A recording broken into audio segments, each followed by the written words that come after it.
अस्सलामुअलैकुम my social media family. उम्मीद करती हूँ कि आप सब लोग हिफ्ज़-ओ-मान से होंगे, खुशबाश होंगे। आपकी पसंदीदगी का, सराहने का और आपकी दुआओं का बहुत बहुत शुक्रिया। आप लोगों के कमेंट्स जब रीड करती हूँ तो आंखों में नमी आती है और मेरे भी दिल से आप लोगों के लिए शुक्रगुजारी के जो जज्बात हैं वो सामने आते हैं और मैं आप लोगों के लिए बहुत सारी दुआएं करती हूँ। जो जो दुआ आप मुझे देते हैं वही वही दुआ मैं आपको देती हूँ। जो नेगेटिव कमेंट्स करते हैं उन्हें भी मैं कहती हूँ कि जो जो आप कह रहे हैं वो सब कुछ आप जैसे अगर आप दुआ देंगे तो आपको भी बदले में दुआ मिलेगी। अगर आप कोई नेगेटिव कमेंट करेंगे तो मैं कह देती हूँ कि आपको भी, ठीक है ना, यूट्यूब। तो चलिए जनाब, आज के सियासी तज्ज़िये और तबसरे के साथ आपकी खिदमत में हाजिर हूँ। बड़ी ख़तरनाक किस्म की चीज़ें सामने आई हैं और जनरल फैज़ हमीद के नाम भी बीच में आ रहे हैं और बड़ी बड़ी ख़तरनाक खबरें लेकर आपकी खिदमत में हाजिर हो गई हूँ। शुरू करते हैं पहले पॉइंट से। लेकिन सबसे पहले मैं आपको ये बताना चाहती हूँ कि इमरान खान की जो अय्यारी और मक्कारी है उसको कोई बीट नहीं कर सकता।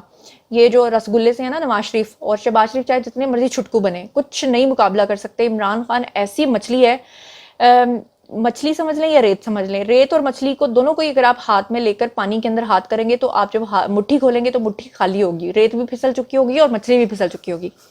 अब जनाब, इनकी अय्यारी और मक्कारी का अंदाजा आप यहां से लगाइए। खान साहब ने भी कुछ दिन पहले CNN को इंटरव्यू दिया और इंटरव्यू देते हुए जब उन्होंने पूछा कि आखिर पाकिस्तानी लोग आपके पीछे क्यों पड़े हुए हैं, पाकिस्तान की एस्टैब्लिशमेंट आपके पीछे क्यों पड़ी हुई है, तो इस पे खान साहब ने उन लोगों को, अगयार को, CNN को, बाहर के ममालिक को और जो यहूदी लॉबी है उनको खुश करने के लिए कहा कि ये लोग मुझे मारना चाहते हैं और मेरे साथ ये वो सलूक करना चाहते हैं जो इन्होंने सलमान तासीर के साथ किया था। अब मेरा सवाल ये है कि सलमान तासीर को क्यों मारा गया था?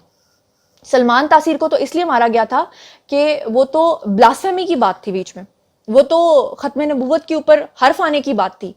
तो यहां पर खान साहब जो बाहर के अगयार को बता रहे हैं वो दरअसल ये बताना चाह रहे थे कि जिस तरह इन्होंने आसिया बीबी को बचाकर बाहर भेजा, बिल्कुल उसी तरह से ये मुझे सलमान तासीर की तरह असैसिनेट करना चाहते हैं।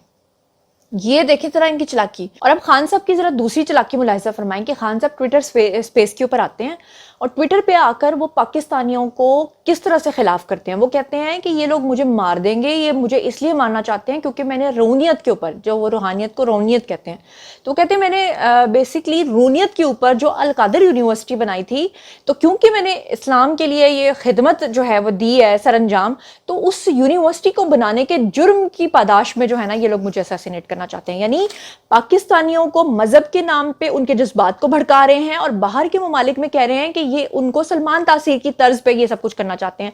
और CNN से हटके जब ये बाहर के यहूदी लॉबी के अंदर बात करते हैं तो वहां पर ये कहते हैं कि पाकिस्तान एक ऐसा मुल्क है कि दूसरे ममालिक की एक आर्मी होती है लेकिन यहां पर आर्मी का एक मुल्क है। और सीधा सीधा इल्जाम लगाते हैं जी सैयद हाफिज यानी कि आर्मी चीफ हमारे आसिम मुनीर साहब के ऊपर। तो ये बहुत ही ना खतरनाक बात है खान साहब की। और खान साहब जो है ना वो बिल्कुल उस मछली की तरह ही है जिसको आप हाथ में लो तो वो फिसल जाती है। अब चलते हैं जी अगली खबर की तरफ। तो अगली खबर मैं आपको बता दूं कि गुजरात के PTI के जिलाई सदर हैं चौधरी सलीम सरवर। जिस वक्त मैं ये वीडियो बना रही हूँ उस वक्त उनको जो है वो दिल का दौरा पड़ा हुआ है। और मैं आपको बता दूं कि सलीम सरवर को 10 मई को पुलिस ने गिरफ्तार किया था और दौराने हिरासत ही उनको दिल का दौरा पड़ा है। और फुटेजेस भी आप उनकी देख रहे हैं, तस्वीर भी उनको देख रहे हैं। अल्लाह ताला उनको सेहत तंदुरुस्ती दे। लेकिन अंदाजा लगाएं कि ये हैं जी, बीमारी तो आनी जानी चीज़ है लेकिन ये पता नहीं कैसे टक्कर के लोग हैं। कोई फर्श पे बैठ के रोना शुरू कर देता है, किसी को दिल के दौरे पड़ रहे हैं और यास्मीन राशिद का सांस फूल गया और फवाद डब्बू भागते भागते 3 दफा गिरे। मतलब जो उनकी हालतें हो रही है ना, तो फिर उसके मुकाबले में जब आप पीपल्स पार्टी को देखते हैं, आपको पता है जरदारी साहब की तो जुबान तक काट दी गई थी। जरदारी साहब ने कितने साल जेल में गुजारे, मियां साहब को आप देख लें, बाकी सबको देख लें, मरियम नवाज को देख लें, इन सब ने जेलें काटी हैं लेकिन ये हालतें हमने कभी पहले नहीं देखी। बहरहाल अल्लाह ताला इनको सेहत तंदुरुस्ती अता फरमाए। जी अब हम चलते हैं अगले पॉइंट पे। अगला पॉइंट बड़ा ही खतरनाक है। फैसल वाउडा ने अपनी एक प्रेस कॉन्फ्रेंस की है। प्रेस कॉन्फ्रेंस करने के बाद उन्होंने इस बात का मुतालबा किया है कि जितने भी PTI के वुज़रा हैं उनके खिलाफ तो एक्शन लिया जा रहा है लेकिन फैज़ हमीद के खिलाफ क्यों नहीं लिया जा रहा। उन्होंने कहा कि ये जितना भी काम करवाने वाले हैं ये सब मास्टरमाइंड जो हैं ये फैज़ हमीद थे। क्या कुछ कहा मैं आपको पढ़ के सुनाती हूँ। उन्होंने कहा कि जो उनके पॉइंट्स हैं मेन वो आपको स्क्रीन पे भी नजर आ रहे हैं। ये कर्नल रिटायर्ड साकिब मुनीर है, इन्होंने भी ट्वीट करके ये लिखे हैं पॉइंट्स, बहुत अच्छी बात है, मैं आपको पढ़ के सुनाती हूँ। उन्होंने कहा कि आसिम मुनीर को DGISI के ओहदे से हटवाने वाले कौन है? फैज़ हमीद। उन्होंने कहा जस्टिस शौकत अजीज को अप्रोच करने और इनकार पर नौकरी से हटाने वाले हैं फैज़ हमीद। साकिब निसार से मन मर्जी के फैसले करवाने वाले हैं फैज़ हमीद। नवाज शरीफ को नाअहल करवाने वाले हैं जी फैज़ हमीद। उन्होंने कहा कि फैज़ हमीद के अलावा भी 2-3 जनरल्स ऐसे हैं जिनके खिलाफ ये कार्रवाई होनी चाहिए लेकिन उनका नाम नहीं लिया। अब आई डोंट नो उनका नाम इसलिए नहीं लिया होगा क्योंकि वो हाजिर सर्विस होंगे, इनका नाम इसलिए ले रहे हैं क्योंकि अब ये हाजिर सर्विस नहीं है। क्या कहा फैसल वाउडा ने, खुद सुन लीजिए। اس پورے کیس کے اندر جہاں بہت سارے لوگوں کا نام لیا جا رہا ہے، شہزاد اکبر کا نام لیا جا رہا ہے، خان صاحب تک یہ باتیں جا رہی ہیں، اور اس میں اور باقی لوگ ہیں، زلفی بخاری کا نام آ رہا ہے، بابر روان صاحب کا نام آ رہا ہے، لیکن اس میں سب جو ایک نام بھول گئے ہیں، جس نے سب کو آرکیٹیکٹ کیا، جس نے سب کو ڈیزائن کیا، جس نے اس میں کس کرپشن کے کھیل کے اندر سب سے زیادہ بینیفٹ لیا، اس کا نام جو ہے وہ ہے فیض حمید صاحب. اور فیض حمید صاحب آپ کو پتہ ہے کہ پرانے ڈی جی آئیسا ہیں، ایکس ڈی جی آئیسا ہیں، اور متعلقہ اداروں سے میری امید اور خواہش یہ ہے کہ اس میں کوئی راکٹ سائنس کی ہمیں ضرورت نہیں ہے. اب چلتے ہیں جی اگلے پوائنٹ کی طرف، لیکن اگلے پوائنٹ سے پہلے مجھے ذرا ایک مزاح کا پہلو جو ہے نا کریٹ کرنا ہے. ایک بڑی مزیدار بات یاد آ گئی. ایک تھا چرسی، وہ چرسی جو تھا نا اس کی جیب میں پرائز بانڈ پڑا ہوا تھا، تو وہ ایک دربار پہ گیا، وہاں پہ اس کے ایک بزرگ بیٹھے ہوئے تھے، تو وہ بزرگ کے پاس گیا، جا کے کہتا پیر صاحب میں بہت پڑھیا ہے، میں تھے پیر صاحب ایتے بڑا نذرانہ دیتا ہے، میں سارا کچھ کیتا ہے. کہتا پیر صاحب میری نا دعا ہے تے میری تواڈے کول التجا ہے کہ نا میرا پرائز بانڈ نکل آئے، پیر صاحب میرا پرائز بانڈ نکل آئے، پیر صاحب میرا بانڈ نکل آئے، پیر صاحب میرا بانڈ نکلنا چاہیے. جب اس نے آخری بات کی نا کہ پیر صاحب میں تانوں کہہ رہا میرا بانڈ نکلنا چاہیے، تو جب وہ باہر نکلا نا دربار سے باہر، تو اس نے غور کیا اپنی جیب کی طرف، تو پرائز بانڈ جو ہے وہ پیر نے اس کی جیب سے نکال لیا ہوا تھا. تو واپس گیا تو اس نے کہا کہ پیر صاحب ایکشن لین تو پہلا پوری گل تو سن لیا کرو. میں نہیں آکیا سی کہ میری جیب چو کڈ لو، میں کیا سی کڈنا یعنی کہ نکلنا چاہیے، میرا انعام نکلنا چاہیے تھا، تسی میری جیب وچوں ہی کڈ لیا. چلو جی، اس سے اگلا پوائنٹ جو ہے نا وہ میں آپ کو یہ بتانا چاہتی ہوں. یہ وہی عمران خان ہے جو کہ بدترین دشمن بنے ہوئے ہیں نواز شریف کے. یہ وہ نواز شریف ہیں جنہوں نے عمران خان کے اوپر ہر طرح کا احسان کیا، لیکن انہوں نے احسان فراموشی کی. یہاں تک کہ جو شوکت خانم لیے پھرتے ہیں نا، یہ شوکت خانم کی زمین، اس کے لیے ڈونیشنز، اس کے لیے پیسہ بھی عمران خان کو نواز شریف نے دیا. یہاں تک کہ ماضی کی اگر آپ فوٹیجز نکالیں گے، کلپس نکالیں گے، تو آپ دیکھیں گے کہ نواز شریف ہی وہ شخص تھے جو ہر جگہ پر عمران خان کو اپنے ساتھ سائے کی طرح رکھتے، صرف اس لیے رکھتے تھے کہ یہ ہمارے ملک کا ایک سرمایہ ہے. ان کو کیا پتا تھا کہ یہ میرے ساتھ یہ سلوک کریں گے. اور ماضی میں عمران خان کس طرح سے نواز شریف کے بارے میں کہتے رہے ہیں کہ IMF کی باتیں نہ ماننے والا شخص کون ہے؟ نواز شریف ہے. کیا کہتے رہے ہیں خود سن لیجئے. 7 سال جنرل مشرف کے دور میں 1 میگا واٹ بجلی نہیں بنی، اور جو سڑکیں کمپلیٹ ہو رہی ہیں وہ ساری نواز شریف اور بے نظیر کے زمانے کے پروجیکٹس تھے. نواز شریف IMF کی باتیں نہیں مان رہے تھے. جی تو آپ لوگوں نے یہ کلپ دیکھا، اور آپ کو پتا ہے کہ اپنے دور کے دوران، اپنے وقت کے دوران عمران خان اس قدر غلیظ لینگویج بولتے تھے. نواز شریف کے بارے میں کیا کہتے تھے اور ماضی میں کیا کہتے رہے وہ تو میں نے آپ کو سنوا دیا. مولانا فضل الرحمان کا نام انہوں نے ڈیزل رکھا تھا، اور مولانا فضل الرحمان کے بارے میں کہتے تھے کہ ان کو مولانا کہنے والا ہی غلط ہے. مولانا نے عمران خان کے بارے میں کیا کہا؟ انہوں نے کہا جس شخص کو روحانیت کا ورڈ بولنا نہیں آتا، خاتم النبیین کا ورڈ بولنا نہیں آتا، وہ کہہ رہا ہے کہ مجھے مولانا نہ کہو. مولانا صاحب کا ذرا یہ کلپ سنیے. میں مولوی ہوں یا اس کا فیصلہ تو کسی عالم نے کرنا ہے. جس کو خاتم النبیین پڑھنا نہ آتا ہو، جس کو روحانیت کا لفظ ادا کرنا نہ آتا ہو، ایسا جاہل میرے بارے میں کہتا ہے کہ اس کو مولانا کہنا چلنا ہے. جی تو آپ لوگوں نے دیکھا، معاملہ صرف یہاں تک نہیں ہے، یہ ایک بہت بڑے فتنے سے ہم لوگ سب لوگ جو ہے نا اس وقت نمٹ رہے ہیں. اور اللہ تعالیٰ کا لاکھ لاکھ شکر ہے کہ اس فتنے سے اللہ تعالیٰ نے ہمارا بچاؤ کیا ہے. وہ اللہ تعالیٰ کہتے ہیں نا کہ اے ابن آدم، ایک تیری چاہت ہے اور ایک میری چاہت ہے، ہوگا وہ جو میری چاہت ہے. آگے بہت لمبی ہے، لیکن میں آپ کو بس اتنا ہی کہوں کہ ہوگا وہی جو اللہ تعالیٰ کی چاہت ہے. اللہ تعالیٰ کو پتہ ہے کہ بند کمروں میں دلوں کے اندر کیا کیا راز ہیں اور کیا کیا ہو رہا ہے. اب میں آپ کو مولانا فضل الرحمان کا ہی ایک اور کلپ سنوانا چاہتی ہوں. مولانا فضل الرحمان ماضی میں جب تنقید کرتے تھے عمران خان پہ، تو وہ یہ کہا کرتے تھے کہ یہ جتنے بھی اس وقت لونڈے لپاڑے آتے ہیں نا اور آ کے کہتے ہیں کہ خان کے لیے ہم یہ کر دیں گے، خان ہماری ریڈ لائن ہے، وہ ریڈ لائن نہیں ہے، وہ دراصل ان کی ماؤں کی ڈیڈ لائن ہے، وہ ان کی ماؤں کی محبتیں ہیں.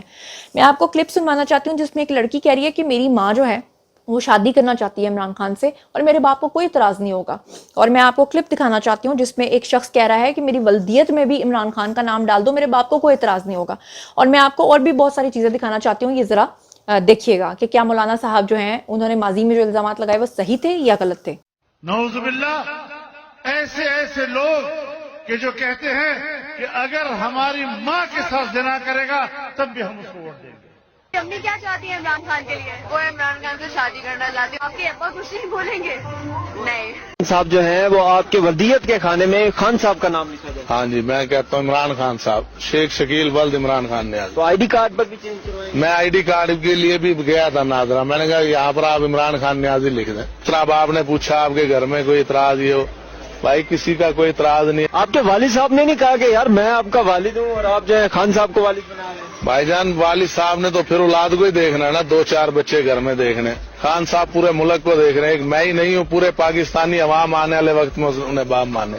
ऐसी ऐसी नौजवान लड़कियां कि जो कहती है मेरा जी चाहता है कि वो किसी वक्त मेरे बेडरूम में आ जाए। खान साहब आज प्यारे भी बहुत लग रहे थे।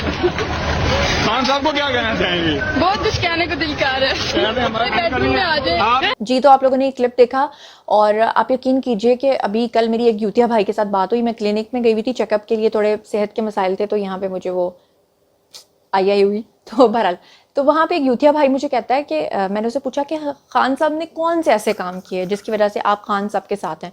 उसने कहा कि जब खान साहब का दौर था तो आपने देखा नहीं बारिशें कितनी हुई और नहरें सूखी नहीं। तो मैं क्या भाईजान तुहानू ऐ नहीं पता कि पूरा नॉर्दर्न एरिया बह गया, लोगों के इतने नुकसानात हुए, तो तुहानू बस नदियां नाले ही नजर आ रहे सन। फिर मैंने पूछा खान साहब का कौन सा ऐसा काम है। उसने कहा जी खान साहब ने सेहत कार्ड मुतारिफ करवाया। तो मैंने उसे बताया कि ये सेहत कार्ड दरअसल नवाज शरीफ साहब का मंसूबा था, 2015 में उन्होंने शुरू किया था, ये इमरान खान का मंसूबा नहीं था। तो मैं आप लोगों को भी सबूत के तौर पे मैंने कहा दिखा दूं, यूतिया भाई को तो अकेले को मैं वहां जवाब दे के आई थी। तो यहाँ पर आप सब लोग भी जरा देख लें कि ये किसका मंसूबा था। इंशाल्लाह किसी को इलाज के लिए घर का सामान नहीं बेचना पड़ेगा।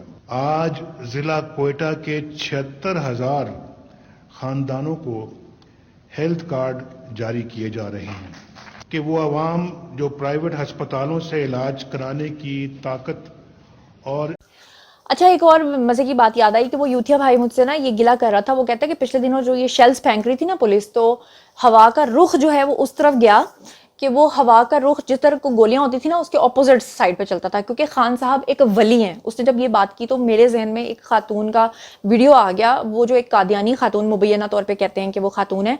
तो वो खातून का मैं आपको एक वीडियो दिखाना चाहती हूँ जिसमें वो कह रही है कि मैं खान साहब को मुर्शिद इसलिए कहती हूँ क्योंकि मैं उनको एक वली समझती हूँ, वलीउल्लाह हैं वो। और वो भी इन्हीं गोलियों की और शेल्स की बात करती है कि ऑपोजिट साइड से हवा चलती है। मुझे याद आया पिछले दिनों एक डॉक्टर हैं, मेदे और जिगर के डॉक्टर हैं, डॉक्टर अफान समथिंग करके उनका नाम है, उन्होंने भी ये बात की थी ये गोलियों की ऑपोजिट साइड पे चलने की। तो बंदा पूछे कि हुन फिर आजकल खान साहब की मुर्शिदी कितने गई है, आजकल तो सबके सॉफ्टवेयर अपडेट हो रहे हैं, तो फिर खान साहब अपनी पार्टी के लोगों को क्यों नहीं बचा रहे। मुर्शिद जो है वो पिंकी पीरनी से उन्होंने इतनी 30,000 मुर्गियां भी जलवा ली हैं, तो फिर वो हाफिज मुनीर साहब को कंट्रोल क्यों नहीं कर पाए। तो जरा ये वीडियो देखिए। मैं तो एक इबादत समझ के ना इमरान खान के पीछे खड़ी हूँ, क्योंकि वली के पीछे खड़ा होना भी इबादत है। आपने बहुत बड़ी बात की, बहुत बड़ी ब्रेकिंग न्यूज है, बहुत ज्यादा लोग ये कह रहे हैं कि आप डेफिनेट कर सकती हैं। मैं डेफिनेट इस तरह से कर सकती हूँ कि उस दिन जब इधर इमरान खान आया, मैंने जो खवाओं का रुख चेंज होता देखा है ना, मैं ये मेरा आंखों देखा मौजजा है, इसको मैं मौजजा कहूंगी। ये मौजजा मेरे सामने हुआ है कि शैल इधर फेंक रहे थे और जा पुलिस की तरफ धुमा रहा था। ये मौजजा नहीं, अल्लाह ताला ने फरिश्ते मुकर्रर कर दिए कि इनकी तरफ ही रुख मोड़ दो। और इनकी जो खबारी हो रही है, जो ये कदम उठाते हैं इनके गले पड़ रहे हैं, जो बात करते हैं इनके गले पड़ रहा है, तो यही वली की निशानी होती है। जी, तो आप लोगों ने देखा, मैं आपको फवाद डब्बू का एक वीडियो दिखाना चाहती हूँ जिसमें उनको ये नहीं पता था कि जो गार्लिक होता है और जो जिंजर होता है उसमें क्या फ़र्क होता है, यानी अदरक और लहसुन में क्या फ़र्क होता है। वो जिंजर को गार्लिक, गार्लिक को जिंजर बता रहे हैं, और जो इन्होंने हमारे साथ जिंजर और जिंजरी और गार्लिक, गार्लिक इन्होंने हमारे साथ किया है। Have a look. प्याज और गार्लिक यानी जो गार्लिक है, गार्लिक को कहते हैं लहसुन नहीं, अदरक। गार्लिक इज अदरक, सॉरी, गार्लिक अदरक। तो अदरक जो है उसकी ये जो कीमतें हैं इनकी, वो भी। जी, तो आप लोगों ने देखा कि कैसे कैसे लोग इन्होंने हमारे ऊपर मुसल्लत किए हुए थे। ये थी वो खान साहब की टीम जो कहते थे कि 100 दिन के अंदर 200 अरब भी आएगा, पाकिस्तान तरक्की करेगा, पाकिस्तान में कान का काना कान होगा, हमारा बेड़ा गर्क कर दिया खान ने। और अब मैं आप लोगों को बताना चाहती हूँ कि खान साहब जो हैं उन्होंने जनाब क्या किया है। खान साहब शुरू से मांगने के माशाल्लाह बड़े वो कमाल करते हैं। अभी उन्होंने एक ओवरसीज़ पाकिस्तानियों के साथ खिताब फरमाया ट्विटर के ऊपर, और उन्होंने कहा कि जी हमारे 25 बंदे शहीद हो गए थे और इस चक्कर में हमें पैसे भेजे जाएं। वो हमारे ओवरसीज़ यूथ इतने बेवकूफ़ हैं, وہ यूथ ने और आंटियों ने ना अपने जो वहाँ पे यूथी हस्बैंड्स थे ना उनको कहा कि ਤੁਹਾਨੂੰ मैं छड़ना नहीं, ऐस महीने ਦੇ सारे डॉलर ਜਿਹੜੇ ਨੇ खान साहब ਨੂੰ भेजो। अब खान साहब को वो पैसे आ गए। अब जो हमारे वजीर आला हैं उन्होंने खान साहब से मुतालबा कर दिया है कि वो जो 25 बंदे हैं उनकी शक्लें क्यों नहीं दिखाई, उनकी लिस्ट क्यों नहीं दिखाई, कौन से 25 बंदे शहीद हुए हैं, क्यों झूठ बोलकर आप पैसा इकट्ठा करें। लेकिन दरअसल आपको पता है कि खान साहब ने पैसा इकट्ठा क्यों किया, क्योंकि खान साहब को मुक गए सन, और दूजा ऐसी कि खान साहब को लग्जरी टैक्स अदा करना था 14,40,000 रुपए। खान साहब, अब जाहिर बात है ओवरसीज यूथियों को ये तो नहीं कह सकते थे ना कि मुझे 14 लाख रुपए की जरूरत है। खान साहब ने पता नहीं कोई $5,000 इकट्ठे कर लिए और उसमें से 14,40,000 दे के साइड पे हो गए, जो कि आपको यहाँ पर नजर आ रहा है जी। तो अब आपको पता चला कि खान साहब किस तरह से लोगों के जहनों के साथ खेलते हैं। और ये थी आज की सारी खबरें। अब बारी है जी आप लोगों की, आप इन तमाम चीज़ों के बारे में, तमाम पॉइंट्स के बारे में क्या सोचते हो, समझते हैं, आइए कमेंट सेक्शन में शेयर कीजिए, पर्सनली जवाब दूंगी। मजीद खबरें, व्लॉग्स, इंटरव्यूज और सियासी तस्दीर जानने के लिए मेरे साथ कनेक्टेड रहना हरगिज़ मत भूलिएगा। चैनल को सब्सक्राइब कर लीजिएगा। अपना बहुत ख्याल रखिएगा। अल्लाह ने के बान।